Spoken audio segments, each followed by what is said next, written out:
సమాచారం కోసం 95 న్యూస్ ఇప్పుడు యాప్లో మీ ముందుకు వచ్చింది. వెంటనే డౌన్లోడ్ చేసుకుని న్యూస్ అప్డేట్ తెలుసుకోండి. ప్రతి క్షణం ప్రజాక్షేమం కోసం. Welcome to 95 news. ప్రతి క్షణం ప్రజాక్షేమం కోసం. నేను మీ మాధురి. ఈ రోజు మనం నాంపల్లిలో ఉన్నాము. యూనివర్సిటీ ఆఫ్ హైదరాబాద్కి వచ్చేసాము. ఇక్కడ మనతో పాటు డాక్టర్ జిలానీ గారు ఉన్నారు. ఒక్కసారి వారితో మాట్లాడేద్దాము. చాలా కొన్ని అమూల్యమైన విషయాలన్నీ కూడా ఆయన నుంచి తెలుసుకుందాము. నమస్తే సార్. నమస్కారం సార్. ముందుగా యాక్చువల్గా మీ నుంచి అయితే మేము చాలా విషయాలు తెలుసుకోవాలి.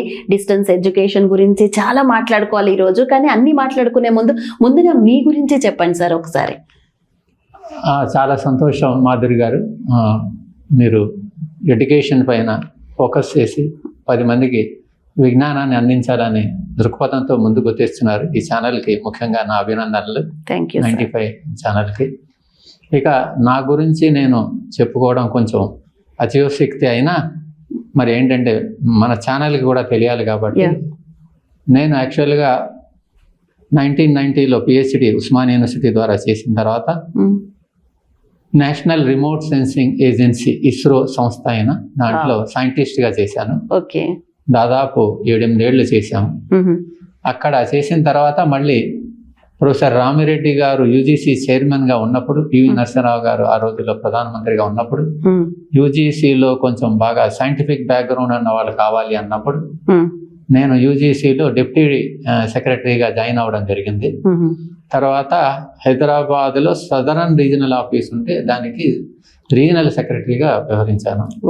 దాదాపు కొన్ని 100 కాలేజెస్కి ఏంటంటే వాళ్ళకి గ్రాంట్స్ ఇవ్వడం కానీ, రీసెర్చ్కి ప్రోత్సాహం కల్పించడం ద్వారా కానివ్వండి, లేకపోతే పిహెచ్డీలు చేయడానికి కానివ్వండి, మరి అధ్యాపకులకి ఆ విధంగా ఎన్నో కార్యక్రమాలు, సెమినార్లు, కాన్ఫరెన్సెస్ చేయడానికి వాళ్ళకి ఆర్థికమైన సహాయాన్ని యూజీసీ ద్వారా అందిస్తూ పలు కాలేజీలని 4 రాష్ట్రాల్లోనూ, ఆంధ్రప్రదేశ్, తెలంగాణ, తమిళనాడు, పాండిచ్చేరి ఈ రాష్ట్రాలన్నిటికీ సహాయం చేయడం జరిగింది. తర్వాత ఇక బెంగళూరులో చేయడం, ఢిల్లీలో అంతా చేసిన తర్వాత యూజీసీలో హైదరాబాద్ సెంట్రల్ యూనివర్సిటీలో గత 15 సంవత్సరాల నుంచి ప్రొఫెసర్ కమ్ డైరెక్టర్గా ఈ డిస్టెన్స్ అండ్ వర్చువల్ లెర్నింగ్ సెంటర్కి నేను పనిచేస్తూ దూర విద్యా సంస్థ ద్వారా విద్యార్థులకు మరింత చేరువుగా విద్యను అందించాలని చెప్పేసి దృక్పథంతో ముందుకెళ్తున్నాం సార్. అంటే చాలా మందికి, కొంతమందికి తెలియని ఈ విషయం కూడా ఉంది. డిస్టెన్స్ ఎడ్యుకేషన్ అంటే ఏంటి అంటే, డిస్టెన్స్ ఎడ్యుకేషన్ అంటే తెలిసినా సరే దాని మీద అయితే చాలా అపోహలు అయితే ఉన్నాయి. సో మనము రెగ్యులర్ వాళ్ళలాగా సెటిల్ అవ్వగలమా లేదా, మంచి జాబ్స్ వస్తాయా లేదా, ఇలాంటివన్నీ. సో అసలు ముందుగా చెప్పండి సార్, డిస్టెన్స్ ఎడ్యుకేషన్ అంటే ఏంటి తెలియని వాళ్ళకి కొంతమందికి. ఈ డిస్టెన్స్ ఎడ్యుకేషన్ అనేది 1961లో స్టార్ట్ అయిందండి. ఓకే. ముఖ్యంగా మొట్టమొదటిగా ఢిల్లీ యూనివర్సిటీ అనేది స్టార్ట్ చేయడం జరిగింది. అందులో ప్రధాన కర్తగా ప్రొఫెసర్ రామిరెడ్డి గారు దీన్ని ఒక లండన్లో దూర విద్య ద్వారా విద్యార్థులు కూడా విద్యను అందించవచ్చు అనే దృక్పథంతో ఈ దీన్ని ముందుకు తీసుకురావడం జరిగింది. దాన్ని మన ఇండియాలో ప్రవేశపెట్టింది. కరస్పాండెన్స్ కోర్సెస్ అని పెట్టి ముందు మొదలు పెట్టారు. అయితే కరస్పాండెన్స్ కోర్సు ద్వారా స్టడీ మెటీరియల్ తయారు చేసి విద్యార్థులకు అందించి తర్వాత వాళ్ళకి ఎగ్జామినేషన్ రాయడం చేయడం జరిగేది. కానీ తద్వారా వాళ్ళకి ఆ క్లాస్ రూమ్ రాకపోవడం వల్ల, క్లాస్ రూమ్ యొక్క అనుభవం రాకపోవడం వల్ల ఏంటంటే తర్వాత డిస్టెన్స్ ఎడ్యుకేషన్ అని పేరు మార్చి కొన్ని క్లాసులు, కంపల్సరీ క్లాసెస్ పెట్టి వాళ్ళ ద్వారా విద్యను అందిస్తున్నారు అన్నమాట. దీనినే దూర విద్య అంటారు. సో ఈ దూర విద్య ద్వారా ఏంటంటే వాళ్ళకి స్టడీ మెటీరియల్ పూర్తిగా తయారు చేయడం చేసి వాళ్ళకి ఇవ్వడం జరుగుతుంది. దాన్ని చదివిన తర్వాత, పూర్తిగా అధ్యయనం చేసిన తర్వాత దాంట్లో ఏం డౌట్స్ ఉన్నాయని ఇంటరాక్టివ్ కాంటాక్ట్ క్లాసెస్ లాగా పిలిపించి దాంట్లో డౌట్స్ క్లారిఫై చేసిన తర్వాత, అదేవిధంగా మీరు అన్నట్టు కొంచెం hands on training, practical classes ఉంటే దాని ద్వారా కూడా వాళ్ళు ప్రాక్టికల్ క్లాసెస్ చేసేసి చేయొచ్చు. దీని ద్వారా ఏంటంటే రీచింగ్ అన్రీచ్డ్ ఏరియాస్, ముఖ్యంగా కొన్ని రూరల్ ఏరియాస్ లో, కొన్ని ట్రైబల్ ఏరియాస్ లో, కొన్ని హిల్ ఏరియాస్ లో ఎవరైతే స్కూల్కి, కాలేజీలకి వెళ్ళలేకుండా, చదవలేకుండా ఉన్నారు కాబట్టి వాళ్ళకి విద్య ఈ విధంగా అందించాలని చెప్పేసి దీన్ని డిస్టెన్స్ ఎడ్యుకేషన్ అని పేరు చేశారండి. దీని ద్వారా మొట్టమొదటిగా మనం అనుకున్నట్టుగా ఢిల్లీ యూనివర్సిటీ చేశారు. తర్వాత చాలా యూనివర్సిటీస్ ముందుకు వచ్చినాయి. ఇప్పుడు అందులో ఓపెన్ యూనివర్సిటీస్ లో మొట్టమొదటి మన ఓపెన్ యూనివర్సిటీ హైదరాబాద్ లో ఉంది. Doctor BR Ambedkar open university 1985లో start చేయడం జరిగింది. తర్వాత నేషనల్ లెవెల్లో IGNOU Indira Gandhi national open university అని చెప్పి Okay. స్టార్ట్ చేయడం జరిగిందండి. Yeah. ఈనాడు మనకి దాదాపు 100 పైన కూడా డిస్టెన్స్ ఎడ్యుకేషన్స్ ఆఫర్స్ చేసే సెంటర్స్ ఉన్నాయి. 14 ఓపెన్ యూనివర్సిటీస్ ఉన్నాయి వావ్. మన ఇండియాలో. ఓకే ఓకే సార్, అంటే ఓపెన్ యూనివర్సిటీస్ ఇన్ని ఉన్నాయి, ఓకే, అంటే దీనివల్ల గుర్తింపు అయితే ఉంది అంటారా? మంచి ప్రశ్న వేశారండి. ఈ గుర్తింపు ఆవశ్యకత అంటే ఏంటి, అసలు ఈ ఓపెన్ యూనివర్సిటీ మనకి ఎందుకు అవసరం? ఇప్పుడు చూసినట్టయితే మనకి విద్యార్థులు ఉన్నత విద్య అభ్యసించే వాళ్ళు చాలా తక్కువగా ఉన్నారు. అంటే 100కి 27% ఈ రోజు ప్రకారం 27% మాత్రమే ఉన్నత విద్య అభ్యసిస్తున్నారు. అంటే under graduation BA BSc BCom కానివ్వండి, MSc కానీ. మిగతా 73% మంది ఉన్నత విద్య అభ్యసించలేకపోతున్నారు. ఓకే, ఈ ఫిగర్స్ మీరు ఒక 10 ఏళ్ల క్రితం చూసినట్టయితే 12% ఉండేది. సో ఈ విధంగా ఏంటంటే మనం ప్రాథమిక విద్యలో 80% 100% లిటరసీ సాధించినప్పటికీ ఉన్నత విద్యలో కేవలం 27% మాత్రమే వస్తుంది. ఇవి ఏంటంటే ప్లానింగ్ కమిషన్ అంటే ఈ రోజున నీతి ఆయోగ్ నంబర్ స్టాటిస్టిక్స్ కానివ్వండి, స్టేట్ గవర్నమెంట్ స్టాటిస్టిక్స్ కానీ, సెంట్రల్ గవర్నమెంట్ స్టాటిస్టిక్స్ దాని ప్రకారం 27.4 మాత్రం. మిగతా 73% మంది రావడం లేదు. సో వాళ్ళకి ఏంటంటే ప్రాబ్లమ్స్ 2. నేను UGCలో పనిచేశాను కాబట్టి ఉన్నప్పుడు అక్కడ ఒక కండక్టెడ్ సర్వే, అసలు విద్యార్థి ఏమి ఆశోసిస్తున్నాడు, ఎందుకు రావడం లేదు, అసలు why they are not pursuing this అని చెప్పేసి. అప్పుడు సర్వేలో మేము రాసాం, whether student want good facilities, whether they want good teachers, good infrastructures or good career, good prospectus, ఏం కావాలి, లైబ్రరీ కావాలని. ఈ 10 పాయింట్లను 2 పాయింట్లని విద్యార్థులు అందరూ దాన్ని సపోర్ట్ చేశారు. అవి కావాలి. అవి ఏంటంటే, ఒకటి they want learn while you earn. Learn while you earn అంటే ఎర్నింగ్ చేస్తున్నప్పుడు కూడా మనం ఫ్లెక్సిబుల్ లెర్నింగ్ అనేది కావాలి. 2 ఏంటంటే ఒక గ్యారంటీడ్ కోర్స్. ఈనాడు ఏంటంటే మన హైదరాబాద్ లో ఒక ప్రాముఖ్యతంగా చూసుకున్నట్టు 840 ఇంజనీరింగ్ కాలేజీలు తెలంగాణ ఆంధ్ర కలిపి ఉన్నాయి. వీటిల్లో ఏంటంటే 2-3 కాలేజీలకు మాత్రమే ఎక్కువగా తల్లిదండ్రులు కానివ్వండి, స్టూడెంట్స్ కానివ్వండి చేస్తుంటారు. ఎందుకంటే 3rd year లోనే వాళ్ళకి ప్లేస్మెంట్ అనేది వస్తుంది. అంటే ఒక విధమైన గ్యారంటీ అనేది క్రియేట్ చేస్తుంది. అది స్టూడెంట్ ఆశిస్తున్నది. అదే విధంగా 2వది ఏంటంటే flexible learning, earn while you earn అని. కాబట్టి ఇది ఉంది. ఇది ఇక దానిపైన ఇక ఎందుకు విదేశాలకు వెళ్తున్నారు ఏంటి అనేది చర్చ, అది వేరే విషయం. అంటే ఇప్పుడు మీరు అన్నారు కదా, అంటే ప్లేస్మెంట్స్ ఉంటాయి వాటిల్లో ఇది అని. సో ఇలాంటి అవకాశాలు ఇందులో కూడా ఏమైనా ఉన్నాయా? డిస్టెన్స్ ఎడ్యుకేషన్ చదివే వాళ్ళకి కూడా అలాంటి ప్లేస్మెంట్స్ అని వచ్చే సూచనలు ఉన్నాయా ఫ్యూచర్ లో గానీ? అవునండి, ఇది చాలా చాలా చాలా ఇంపార్టెంట్ విషయం. డిస్టెన్స్ ఎడ్యుకేషన్ చదవడం ద్వారా మనకి ఉపాధి కానివ్వండి, లేకపోతే ఉద్యోగాలు కానీ వస్తాయా అనేసి ఒక డౌట్ ఉంది. బట్ UGC క్లియర్ గా లెటర్ ఇచ్చిందండి. There is no different between distance education and regular education. ఎందుకంటే డిస్టెన్స్ ఎడ్యుకేషన్ లో 180 రోజులు ఉన్నటువంటి వర్కింగ్ లోడ్ ని స్టడీ మెటీరియల్ ద్వారా దాన్ని ఫిలప్ చేస్తున్నారు. మిగతా వాటిని ఏంటంటే డౌట్ ఇంటరాక్టివ్ క్లాసెస్ కూడా చేస్తున్నారు. సో అదే విధంగా వాటి రెండింటి మధ్య ఎటువంటి వ్యత్యాసం లేదు. ఇంకా ఏంటంటే డిస్టెన్స్ ఎడ్యుకేషన్ లో మనం చాలా ఇన్నోవేషన్స్ తీసుకురావచ్చు, ప్రాజెక్ట్ వర్క్ తీసుకురావచ్చు, ఇంటర్న్షిప్స్ తీసుకురావచ్చు. ఎందుకంటే విద్యార్థికి చాలా సమయం ఉంటుంది. ఎందుకంటే అతను ఎక్కడో ఇంటి దగ్గర ఉండి చదువుకుంటూ ఉంటాడు. అతనికి ఆ సంవత్సరంలో 365 రోజుల్లో చాలా టైం ఉంటుంది. కాబట్టి మనం ఇంటర్న్షిప్ క్రియేట్ చేయొచ్చు, అప్రెంటిస్షిప్ చేయొచ్చు. తర్వాత ఏంటంటే ప్లేస్మెంట్ కూడా క్రియేట్ చేసి తనలో ఉన్నటువంటి ఏంటంటే ఒక నాలెడ్జ్ పరంగా బాగా, వృత్తిపరంగా బాగా పెంచి ఉపాధి అవకాశాలు ఇంకా మెరుగుపరచని నా ఒక ప్లాన్ ఉందంటారు. ఫ్యూచర్ లో ఇలాంటి ఛాన్సెస్ తప్పకుండా ఉంది. అది నేను మీకు మన హైదరాబాద్ యూనివర్సిటీ కోర్సులు వచ్చినప్పుడు అది మీకు తప్పకుండా ఏ విధంగా మనం ముందుకు వెళ్తున్నాం, అప్రెంటిస్షిప్ ఏ విధంగా ఇస్తున్నాం, ప్లేస్మెంట్ ఎట్లా ఇస్తున్నాం, తర్వాత ఏ రోజైతే అడ్మిషన్ చేసిన రోజు నుంచే వాళ్ళకి ఇంటర్న్షిప్ ఎట్లా ఇస్తున్నాం. సో అది ఓకే సార్, అంటే ఇప్పుడు హైదరాబాద్ యూనివర్సిటీ గురించి మాట్లాడుకుంటే అసలు ఇందులో ఏమేం కోర్సులు ఉన్నాయి ముందు చెప్పండి సార్. అంటే ఇప్పుడు బీటెక్ కానీ ఫిజియోథెరపీలు, నర్సింగ్లు ఇలాంటివన్నీ ఇందులో చేయొచ్చా? ఇందులోనే కాదు, డిస్టెన్స్ ఎడ్యుకేషన్ ఎందులో అయినా చేసే అవకాశం ఉందా? ఇది కూడా చాలా విద్యార్థుల్లో ఉండే ఒక డౌట్ ఉందండి. ఇది చాలా మంచి ప్రశ్న. అసలు దూర విద్య ద్వారా ఏ కోర్సులు చేయొచ్చు? ప్రొఫెషనల్ కోర్సెస్ చేయవచ్చా? బీటెక్ కానివ్వండి, లేకపోతే ఫార్మసీ కానివ్వండి, Yeah. అగ్రికల్చర్ కానివ్వండి, నర్సింగ్ కానివ్వండి, ఇవన్నీ చేయొచ్చా అంటే అది చేయడానికి లేదండి. యూజీసీ క్లియర్ కట్ గా చెప్తుంది, ఏ యూనివర్సిటీ కూడా ప్రొఫెషనల్ కోర్సెస్ లో దూర విద్య ద్వారా కానివ్వండి, ఆన్లైన్ కోర్సులు కానీ ఇంతవరకు ఎవరికి పర్మిషన్ ఇవ్వలేదు. ఓకే. కాబట్టి మీరు ఏదైనా విద్యార్థి ఇది గుర్తింపు పొందిన కోర్సా, గుర్తింపు పొందిన సంస్థ అని చెప్పడానికి యూజీసీ వెబ్సైట్ లోకి వెళ్ళి దాంట్లో చెక్ చేసుకుంటే ఆ యూనివర్సిటీ పేరుందా, ఆ కోర్స్ ఉంటేనే వాళ్ళు దాంట్లో జాయిన్ అవ్వమని నేను ప్రత్యేకంగా వాళ్ళని తెలియజేయడం జరుగుతుంది మీ ఛానల్ ద్వారా. ఏదైనా కోర్సు చేరినప్పుడు వాళ్ళు యూజీసీ లిస్ట్ లో ఉన్నదా లేదా, ఈ యూనివర్సిటీ లిస్ట్ లో ఉందా యూజీసీ లిస్ట్ లో అనేసి చూసుకోవడం ద్వారా ఏంటంటే భవిష్యత్తులో వాళ్ళకి ఏంటంటే ఏదైనా జాబ్ ఇచ్చేటప్పుడు ఇది ఆ జాబ్ ఇచ్చేవాడు ఆ యూజీసీ లిస్ట్ వెరిఫై చేసి జాబ్ ఇవ్వడం జరుగుతుంది. ఇక మా యూనివర్సిటీ గురించి మీరు అడిగారు కాబట్టి ముఖ్యంగా Hyderabad university, Hyderabad central university గురించి ఒక 2 నిమిషాలు చెప్పాలంటే, this is the first central university established in the year of 1974.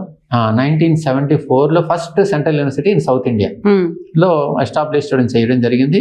అది కూడా ముఖ్యంగా ఏంటంటే ఈ గోల్డెన్ థ్రెషోల్డ్ క్యాంపస్, ఈ 3 ఎకరాల సంస్థలో ఫస్ట్ గా మేడం ఇందిరాగాంధీ ఆ రోజుల్లో ఉండే ప్రధానమంత్రి గారు వచ్చి తెలంగాణ అజిటేషన్ తర్వాత ఒక సెంట్రల్ యూనివర్సిటీస్ ఇక్కడ ఏర్పాటు చేయాలి అని చెప్పేసి దాన్ని ఫస్ట్ సెంట్రల్ యూనివర్సిటీ అనౌన్స్ చేయడం జరిగింది. దానికి ఏంటంటే ఈ యొక్క ప్లేసు మేడం సరోజినీ నాయుడు గారు ఉన్నారు. సరోజినీ నాయుడు ఒక నివాస ప్రాంతం ఇది. వాళ్ళ ఆవిడ ఫాదరు అఘోరనాథ్ చట్టోపాధ్యాయ, ఆయన ఇక్కడ నిజాం కాలేజ్ ప్రిన్సిపల్ గా చేసేవాడు. సో ఆయన టైంలో ఈ ల్యాండ్ ఉండేది. ఆయన తర్వాత సరోజినీ నాయుడు గారు, సరోజినీ నాయుడు తర్వాత ఏంటంటే పద్మజా నాయుడు గారు ఉన్నారు. వారు ఏంటంటే ఇట్లా విద్యా సంస్థలకు ఏదైనా ఈ స్థలాన్ని ఇవ్వాలని చెప్పేసి ఇవ్వడం. ఆ రోజు ఏంటంటే గవర్నమెంట్ ఆఫ్ ఇండియా ప్రధానమంత్రిగా ఉన్నప్పుడు ఇందిరాగాంధీ గారు ఉన్నప్పుడు ఈ స్థలాన్ని యూనివర్సిటీ కొరకు వాడు ఇవ్వడం జరిగింది. ఇక్కడ నుంచే ఫస్ట్ సెంట్రల్ యూనివర్సిటీ చేయడం జరిగిందండి. అయితే ఈ యూనివర్సిటీలో రెగ్యులర్ కోర్సెస్ జాయిన్ అవ్వాలంటే సంవత్సరానికి 1,00,000 మంది ఎంట్రన్స్ రాస్తారు, కేవలం 1000 మంది మాత్రమే సెలెక్ట్ అవుతారు. అందుకోసం ఏంటంటే లైఫ్ లాంగ్ లెర్నింగ్ కింద అందరికీ అవకాశం ఇవ్వాలని చెప్పేసి ఈ దూర విద్య ద్వారా centre for distant and virtual learning start చేసి లెర్నింగ్ అట్ ఎనీ ఏజ్ అన్నట్టుగా ఏంటంటే ఏ ఏజ్ తో ప్రాముఖ్యత లేకుండా, ఇంపార్టెన్స్ లేకుండా అందరూ చేయొచ్చు లైఫ్ లాంగ్ లెర్నింగ్ అనే కాన్సెప్ట్ కింద కొన్ని 14 కోర్సెస్ ఆఫర్ చేస్తున్నాం. ఇవేంటంటే 1 year courses, skill upgradation programs. 3 courses లో ఎగ్జాంపుల్ ఉదాహరణకి ఏంటంటే project management, business management, energy management, అట్లాగే సైబర్ లాస్ లో computer science, artificial intelligence, machine learning, data science, Java, తర్వాత మనకి సైబర్ సెక్యూరిటీ, ఫోరెన్సిక్ సైన్స్, ఇటువంటి ఏంటంటే ఇంటర్ డిసిప్లినరీ కోర్స్ ని మనం ఆఫర్ చేయడం జరుగుతుంది. అట్లాగే హౌస్ వైఫ్ కి ఆడవాళ్ళ గురించి communicative English, translation techniques in Hindi, in Telugu అన్నట్టు కొన్ని కోర్సులు అట్లా కూడా చేయడం జరుగుతుంది. సార్ అంటే మీరు కంప్యూటర్ సైన్సెస్, ఆర్టిఫిషియల్ టెక్నాలజీ ఇలాంటివన్నీ చెప్పారు కదా, వాటికైతే సిస్టమ్ అవసరం, కంప్యూటర్ అవసరం, ప్రాక్టికల్స్ ఉండాలి. సో మామూలు రెగ్యులర్ వాళ్ళతో వీళ్ళు సరిపోగలుగుతారంటారా? ఇలాంటివి మరి అసలు ఆఫర్ చేస్తారు వాళ్ళు? ఇప్పుడు మీరు అన్నది ఏంటంటే నిజమే, కంప్యూటర్ సైన్స్ అనేది ఒక 3 ఏళ్ల కోర్స్ ఆఫర్ చేయొచ్చు, ఒక 4 ఏళ్ల కోర్స్ ఆఫర్ చేయొచ్చు, 1 year కోర్స్ కూడా ఆఫర్ చేయొచ్చు. కాబట్టి ఈ 1 year లో ఎక్కువ పార్ట్ ఏంటంటే థియరాటికల్ పార్ట్ పెట్టి, ఎక్కడైతే ప్రాక్టికల్ పార్ట్ ఉందో అక్కడ మా కంప్యూటర్ ల్యాబ్స్ ఉన్నాయి. ఇక్కడ కంప్యూటర్ ల్యాబ్స్ ద్వారా ఏంటంటే 10 రోజులు ఏదో కాంటాక్ట్ క్లాసెస్ వస్తారు కాబట్టి అది ఇస్తారు. ఈ రోజుల్లో ఏంటంటే కొత్త కొత్త పోర్టల్స్ కూడా వచ్చినాయి, ప్రాక్టికల్ పోర్టల్స్ కూడా. ఇప్పుడు డిసెక్షన్ ఉందనుకోండి, ఇది వరకు బైపీసీ చదవాలంటే డిసెక్షన్ తెచ్చి చేసేవాడు. ఇప్పుడు అట్లా వెళ్ళొద్దు, ఎన్విరాన్మెంటల్ లాస్ ఒప్పుకోవు, అంత జంతువుల్ని మీరు హింసించొద్దు అని చెప్పేసి డిజిటల్ డిసెక్షన్ చేయండి అంటారు. కాబట్టి ప్రతి ల్యాబ్స్ కూడా వర్చువల్ ల్యాబ్స్ అనే కాన్సెప్ట్ వచ్చింది. కాబట్టి వాటి ద్వారా ఏంటంటే వాళ్ళకి ట్రైన్ చేయడం జరుగుతుంది. ఓకే సార్, ఈ మధ్య కాలంలో అంటే డిస్టెన్స్ ఎడ్యుకేషన్ చాలా చోట్ల వచ్చేసాయి, ఇలా యూనివర్సిటీస్ అని చాలా మంది ఫేక్ సర్టిఫికేట్స్ కూడా ఇచ్చేస్తున్నారు. సో వాటి గురించి చెప్పండి సార్. అంటే ఒకటి ఇందాక మనం అనుకున్నట్టుగా డిస్టెన్స్ ఎడ్యుకేషన్ సంస్థ గుర్తింపు ఉందా, ఈ కోర్సు గుర్తింపు ఉందా అంటే యూజీసీ వెబ్సైట్ లో మనం చెక్ చేసుకోవాలి. ఇక సర్టిఫికేట్స్, ఫేక్ సర్టిఫికేట్స్ చాలా మంది ఏంటంటే జాలి ప్రింట్ చేయడం మన పేపర్లలో చూస్తున్నాం. అందుకని దాన్ని నివారించడానికి కేంద్ర ప్రభుత్వం ఏంటంటే కొత్త కాన్సెప్ట్ పట్టుకొచ్చింది. Academic banking credit, digi lockers అని సర్టిఫికేట్స్ కూడా ఏంటంటే ఒక పోర్టల్ ద్వారా దాన్ని ఇవ్వడం జరుగుతుంది. దాన్ని డిజీ లాకర్ అంటారు.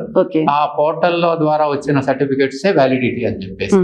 సో దాదాపు అన్ని యూనివర్సిటీస్ దాని ద్వారానే సర్టిఫికేట్స్ ఇవ్వడానికి ముందుకు వెళ్తున్నాయి. దాని ద్వారా ఇవ్వడం వల్ల ఏంటంటే ఈ ఫేక్ సర్టిఫికేట్స్ ప్రింట్ చేసి స్టాంపులు వేసి సంతకాలు పెట్టి చేసే ఆ ప్రాబ్లం ఉండదని నేను ఆశిస్తున్నానండి. సార్, అంటే ఈ డిస్టెన్స్ ఎడ్యుకేషన్ చేసిన వాళ్ళకి రెగ్యులర్ గా చేసిన వాళ్ళకి ఉన్న తేడాలు ఏంటంటారు?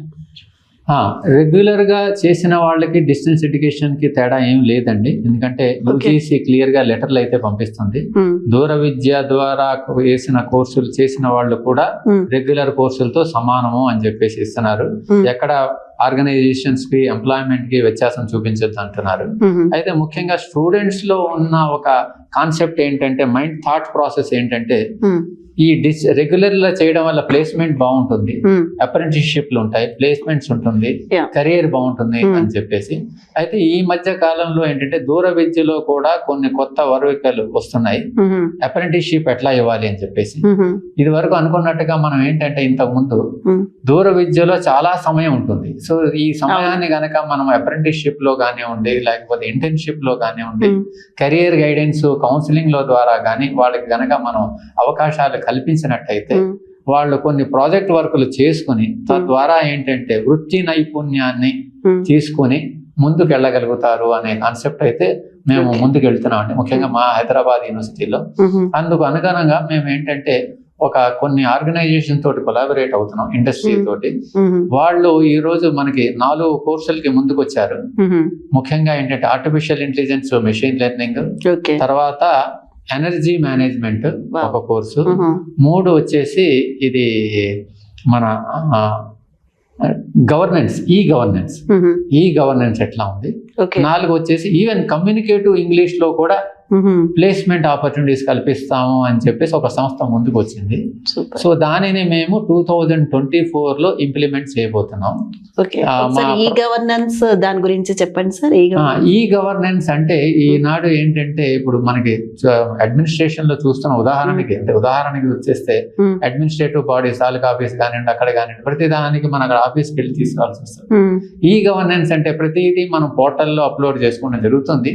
ఇంకాస్త ఎఫెక్టివ్ గా దానికి ఎట్లా ట్రైనింగ్ చేయాలి, ఎక్కువ మందికి ఎట్లా, దాంట్లో అవకాశాలు ఉన్నాయి కాబట్టి, ఉపాధి అవకాశాలు ఉన్నాయి కాబట్టి ఎక్కువ మ్యాన్ పవర్ రిక్వైర్మెంట్ వస్తుంది ఇప్పుడు అందుకోసం. కాబట్టి దానికి అనుగుణంగా ప్రతి దానిలో అడ్మినిస్ట్రేషన్ నుంచి, అప్లికేషన్ ప్రాసెస్ నుంచి, సర్టిఫికేషన్ ప్రాసెస్ నుంచి, ఈనాడు ఏంటంటే బర్త్ సర్టిఫికేట్ దగ్గర నుంచి చివరికి అన్ని సర్టిఫికేట్లు కూడా ఏంటంటే మన ఫిజికల్ గా వెళ్లాల్సి వస్తుంది. అట్లా లేకుండా పోర్టల్ ద్వారా చేయాలి. దాన్ని చేయాలంటే కొంత మ్యాన్ పవర్ కావాలి కాబట్టి.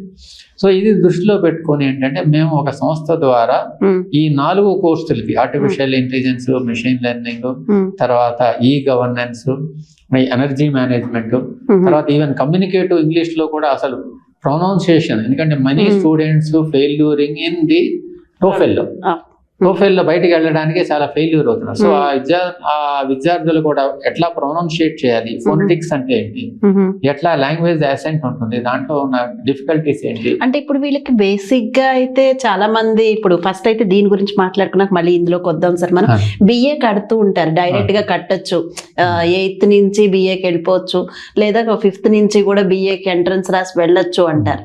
సో అది చెప్పండి సార్, దాని గురించి చెప్పండి. అది నిజంగా చాలా మంచి ప్రశ్న అండి. ఈ రోజు చాలా మంది ఇదివరకు బాగా లబ్ధి పొందారు. 2005 వరకు కూడా, దాదాపు 2000 వరకు, 2005 వరకు చాలా మంది అంటే కేవలం బేసిక్ ఎడ్యుకేషన్ 7వ క్లాస్ 8వ క్లాస్ వాళ్ళు కూడా డైరెక్ట్ గా బిఏ చేసుకోవచ్చు. అందుకు ఓపెన్ యూనివర్సిటీ కాన్సెప్ట్ పనికొస్తుంది మనకి.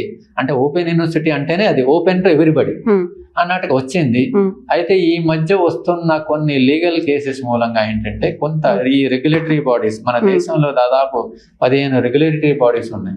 అందులో యూజీసీ, ఏఐసిటి, ఎన్సిటి, అంటే ప్రతి ఒక కోర్సుకి ఒక రెగ్యులేటరీ బాడీ ఉంది.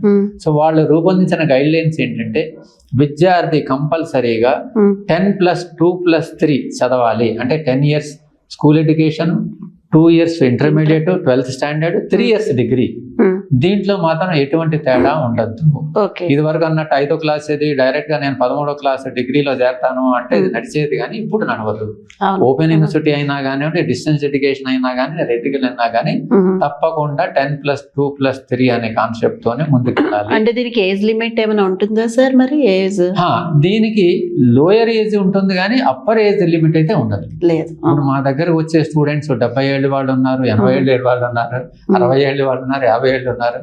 చాలా మంది ఐఏఎస్ ఆఫీసర్స్ ఉన్నారు, ఐపీఎస్ ఆఫీసర్లు ఉన్నారు, పోలీస్ ఉన్నారు, పెద్ద పెద్ద ఎగ్జిక్యూటివ్స్ ఉన్నారు, మైక్రోసాఫ్ట్ కంపెనీస్, టీసీఎస్ కంపెనీస్.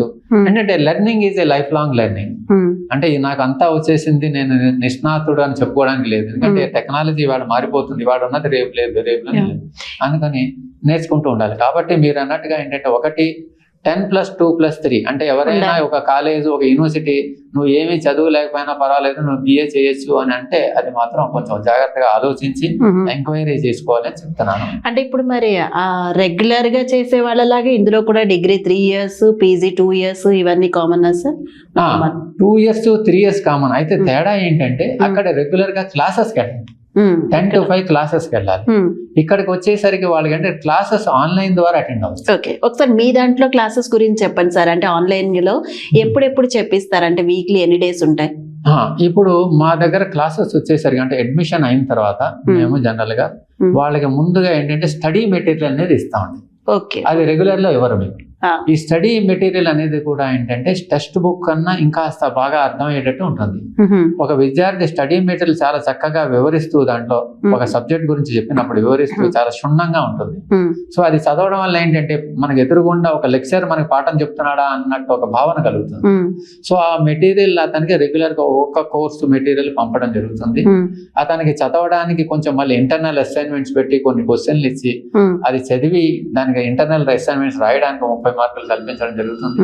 తర్వాత అవన్నీ చదివిన తర్వాత ఇంకా దానికి ఏదైనా మైండ్ లో డౌట్స్ ఉన్నంటే దాన్ని ఇంటరాక్టివ్ కాంటాక్ట్ క్లాసెస్ అని ఒక 3 నెలల తర్వాత పెట్టడం జరుగుతుంది.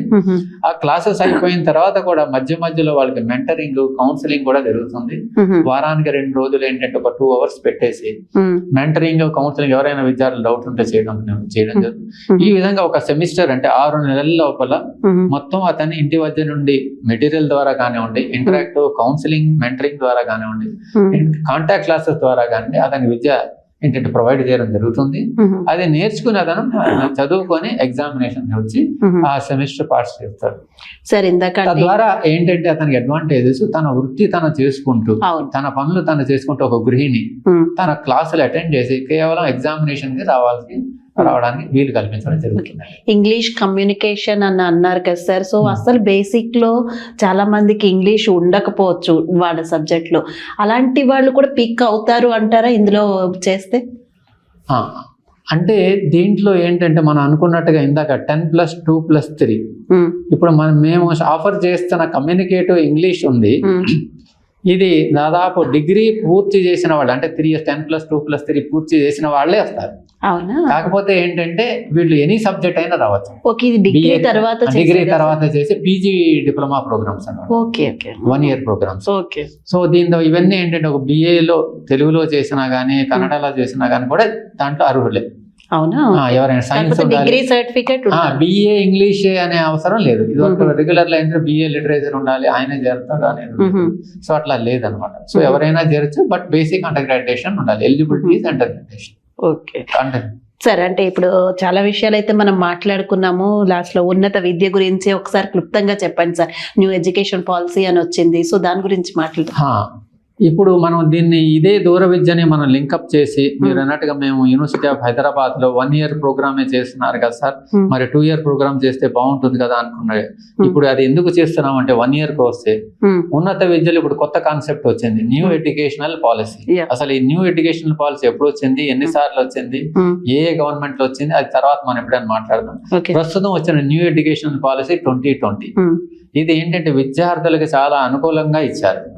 అంటే ఇది వరకు అనుకుంటే మనం బైపీసీ అంటే కొన్ని కోర్సులే చదవాలి, ఎంపీసీ అంటే ఏదైనా చేయాలి అనేది లేదు. విద్యార్థి ఒక సంస్థలో ఫస్ట్ ఇయర్ ఉస్మానియా యూనివర్సిటీలో చదివి 2nd year సెంట్రల్ యూనివర్సిటీ కానీ ఇంకో యూనివర్సిటీలో కానీ చేరచ్చు. Okay. So it is a flexible learning అనమాట. సో దీన్ని ఏం చేశారంటే ఇంటర్నేషనల్ అంతర్జాతీయ నాణ్యతల ప్రమాణాకారంగా పెట్టుకుంటూ క్రెడిట్స్ ద్వారా దీన్ని ఆఫర్ చేస్తున్నారు. ఇదివరకు మనం ఏంటంటే 1 year ఉంటే ఒక డిప్లొమాను, 2 years ఉంటే డిగ్రీ, పీజీ డిగ్రీ అను, 3 years ఉంటే అండర్ గ్రాడ్యుయేట్ డిగ్రీ అనుకున్నాం. ఇప్పుడు అట్లా కాదు. 40 credits ఉంటే 1 year ప్రోగ్రాము, ఓకే. 80 credits ఉంటే 2 year ప్రోగ్రాము, 120 credits ఉంటే 3 years ప్రోగ్రాము, 160 credits అంటే 4 year BE program. So credits ద్వారా వాటిని ఏంటంటే క్వాంటిఫై చేసి దాన్ని క్వాంటిఫై చేస్తున్నారు. అంటే 1 year చేస్తే ఆ స్టూడెంట్కి 40 credits కి సర్టిఫికేట్ ఇవ్వడం జరుగుతుంది. సార్, చాలా విషయాలు యాక్చువల్ గా మీరు అనేక సంస్థల్లో పనిచేసిన అనుభవాలు, మీ అనుభవం అంతా వడబోసి విద్యార్థులకైతే చాలా అంటే సింపుల్ లాంగ్వేజ్ లో చెప్పాలి, వాళ్ళకి అర్థమయ్యే రీతిలో అసలు డిస్టెన్స్ ఎడ్యుకేషన్ యొక్క గొప్పతనాన్ని, ఉన్నత విద్య యొక్క గొప్పతనాన్ని అన్ని కూడా మాకు చాలా క్లియర్ కట్ గా చెప్పారు. నిజంగా మీ అమూల్యమైన సమయాన్ని మాకు ఇచ్చినందుకు ధన్యవాదములు సార్. థ్యాంక్ యూ అండి.